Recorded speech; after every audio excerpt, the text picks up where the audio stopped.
So hello everyone, இன்றைக்கி நம்ம பார்க்க போகிற டாபிக் என்னென்னா ozonolysis of alkyne. So ozonolysis of alkyne அப்படிங்கும்போது ஜஸ்ட் சிம்பிள், அல்கின் கூட வந்து ஓசோனை ரியாக்ட் பண்ணுறோம். ஸோ அப்படி ரியாக்ட் பண்ணும்பொழுது நம்மளுக்கு நம்ம எடுத்திருக்க அல்கினுக்கு தகுந்த மாதிரியான கார்பனைல் குரூப்ஸ் ஃபைனல் ப்ராடக்டாக கிடைக்கும். ஸோ ஓசோனாலிசிஸ் ஆஃப் அல்கினை வந்து சிம்பிளாக பார்த்த உடனே வந்து எப்படி ப்ராடக்டை வந்து கண்டுபிடிக்கிறது அப்படின்னு வந்து பார்த்தோன்னா, ஸோ நம்மளுடைய அல்கினை வந்து எடுத்துக்கோங்க, ஓகேங்களா? ஸோ அல்கினை எடுத்துகிட்டு அந்த டபுள் பாண்ட் இருக்குது பார்த்தீங்களா, ஸோ டபுள் பாண்ட் இருக்கிற இடத்த கட் பண்ணிடுங்க. ஸோ டபுள் பாண்ட் இருக்கிற இடத்த இப்படி கட் பண்ணிவிட்டு, ஸோ இப்போ வந்து நம்மளுக்கு 2 ஃப்ராக்மெண்ட் கிடைக்கும். ஸோ இது வந்து 2 பார்ட்டாக பிரிஞ்சிருச்சு இல்லைங்களா? ஸோ 2 பார்ட்டாக பிரிஞ்சதும் அந்த 2 பார்ட்டை இப்படி தனித்தனியாக எழுதிக்கோங்க. CH3. ஸோ 2 பார்ட்டாக எடுத்துக்கிட்டு, ஸோ அது கூட ஆக்சிஜனை வந்து டபுள் பாண்டில் ஜாயின் பண்ணிடுங்க. So CH3 CHO CH3 CHO. So சிம்பிளாக கண்டுபிடிக்கணும். ஸோ ஓசோனாலிசிஸினுடைய ப்ராடக்டை வந்து பார்த்த உடனே கண்டுபிடிக்கணும் அப்படின்னா இதுதான் வந்து ஈஸியான வழி. ஸோ இப்போ நம்மளுக்கு 2 ஃப்ராக்மெண்ட்டாக பிரிச்சிட்டோம். ஸோ அந்த 2 ஃப்ராக்மெண்ட் கூடயும் ஆக்சிஜனை வந்து டபுள் பாண்டில் ஆட் பண்ணியாச்சு.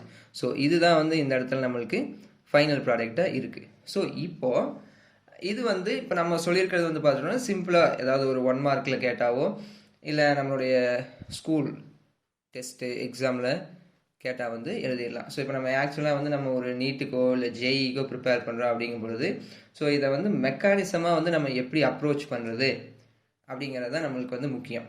ஸோ டைம் கன்சியூமிங்க்கு வந்து நம்ம ஈஸியாக கண்டுபிடிச்சிடலாம் இந்த மாதிரி சரிபாதியாக ஃப்ராக்மெண்ட்ஸாக பிரித்து, ஓகேங்களா?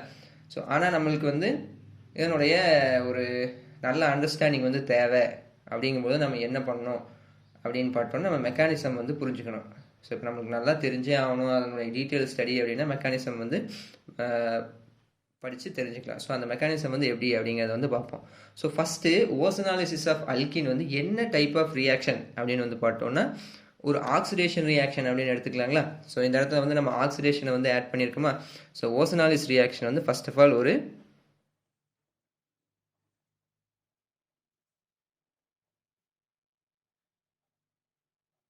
ஆக்சிடேஷன் ரியாக்ஷன், ஓகேங்களா?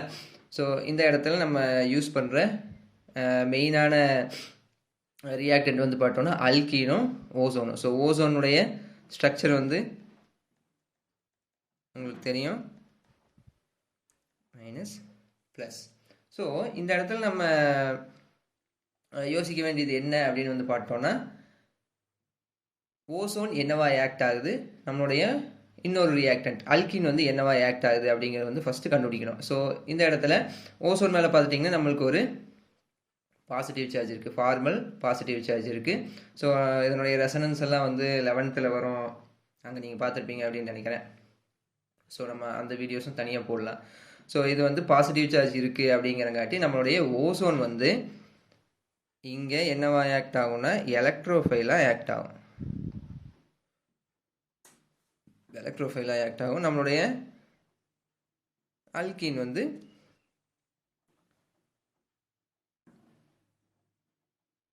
நியூக்ளியோஃபைலாக ஆக்ட் ஆகும், ஓகேங்களா? ஸோ அவ்வளோதான். ஸோ நம்ம ரியாக்ஷனுக்கு தேவையான பேசிக் காம்போனன்ட்ஸ், அதாவது ரியாக்டன்ஸ், ஸோ அவங்க வந்து என்னென்னவா மெக்கானிசத்தில் வந்து ரோல் ப்ளே பண்ணுறாங்க அப்படிங்கிறத வந்து பார்த்துட்டோம். ஸோ இப்போ வந்து டைரெக்டாக மெக்கானிசத்துக்குள்ளே வந்து போயிடலாம், ஓகேங்களா? So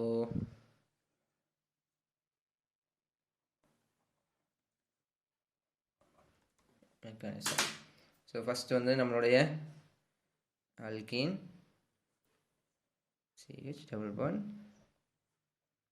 CH3. ஸோ அடுத்து வந்து நம்மளுடைய ozone, O double bond O minus positive charge. So இந்த இடத்துல நம்ம முன்னாடியே சொன்ன மாதிரி நம்மளுடைய அல்கீன் வந்து நியூக்ளியோஃபைல ஆக்ட் ஆகும். ஸோ அந்த நியூக்ளியோஃபைல் என்ன பண்ணும் அப்படின்னா, ஸோ இந்த டபுள் பாண்ட் இருக்குங்களா, ஸோ இந்த பை பாண்டில் இருக்க எலக்ட்ரானை ஓசோனுக்கு வந்து இங்கே டொனேட் பண்ணும். ஸோ இந்த பை பாண்ட் வந்து ஆக்சிஜனுடைய லோன் பேராக கன்வெர்ட் ஆகி ஆக்சிஜன் மேலே இருக்க பாசிட்டிவ் சார்ஜ் வந்து ரிமூவ் ஆயிரும். ஸோ இப்போது இந்த இடத்துல இந்த கார்பன் மேலே ஒரு பாசிட்டிவ் சார்ஜ் ஃபார்ம் ஆகுங்களா? ஸோ அந்த பாசிட்டிவ் சார்ஜை பேலன்ஸ் பண்ணுறதுக்கு இந்த ஆக்சிஜன் மேலே இருக்க லோன் பேர் ஆஃப் எலக்ட்ரான்ஸ் இங்கே பாண்ட் ஃபார்ம் பண்ணும். ஸோ நெக்ஸ்ட் ஸ்டெப்பில் எப்படி இருக்குன்னு பாருங்கள். CH3 CH CH CH3.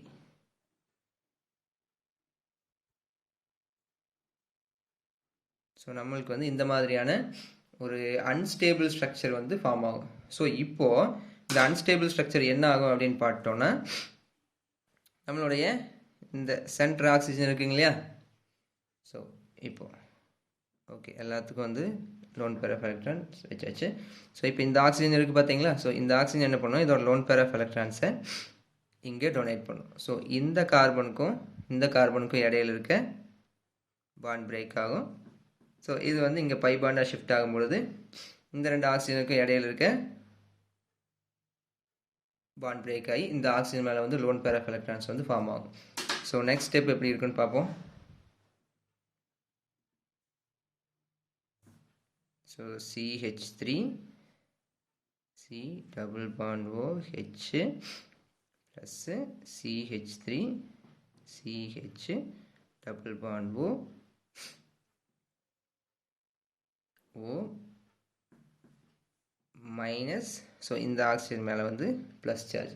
So நம்மளுக்கு வந்து ரெண்டு கார்பனைல் காம்பவுண்ட்ஸ் வந்து ஃபார்ம் ஆகணும். ஸோ இங்கே வந்து நம்மளுக்கு ஒரே ஒரு கார்பனைல் காம்பவுண்ட் தான் ஃபார்ம் ஆகிருக்கு. ஒரே கார்பனைல் காம்பவுண்ட் தான் இருக்குது.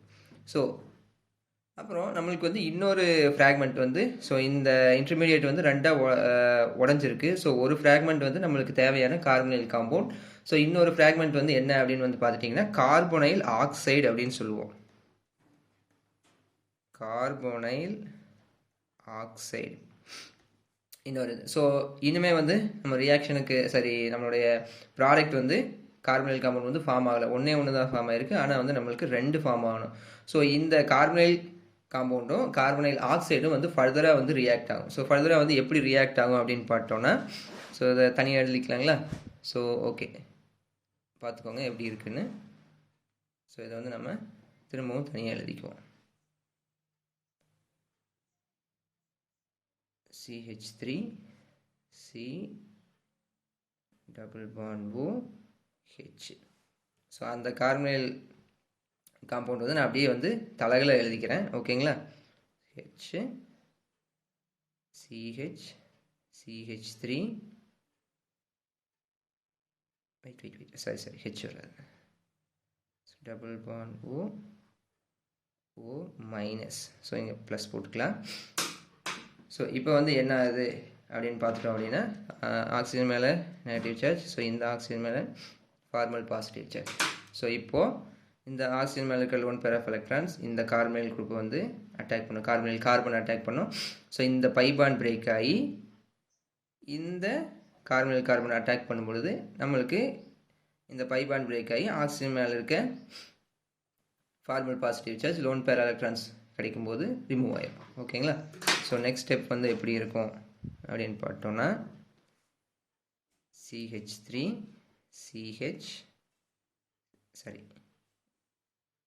CH3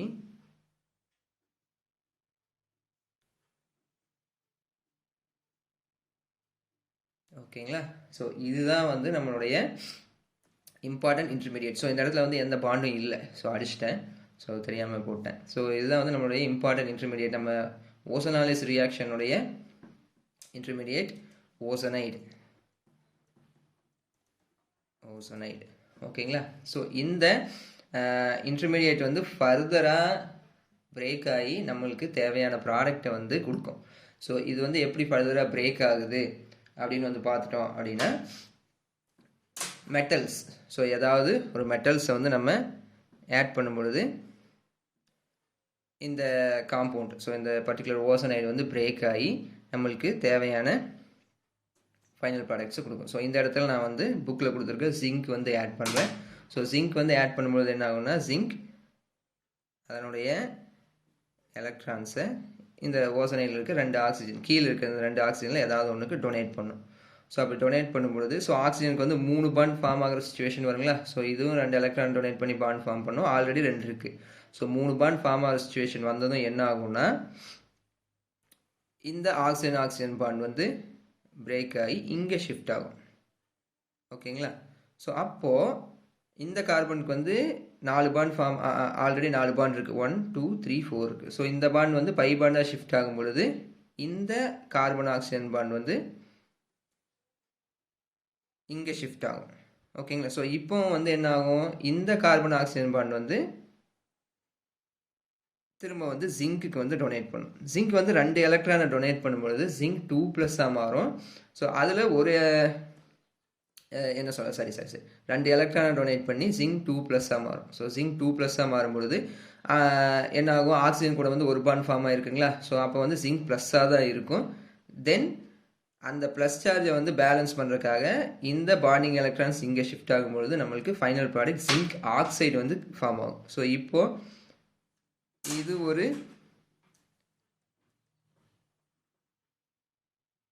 CH3CHOவா convert ஆயிடுச்சுங்களா. ஸோ இது ஒரு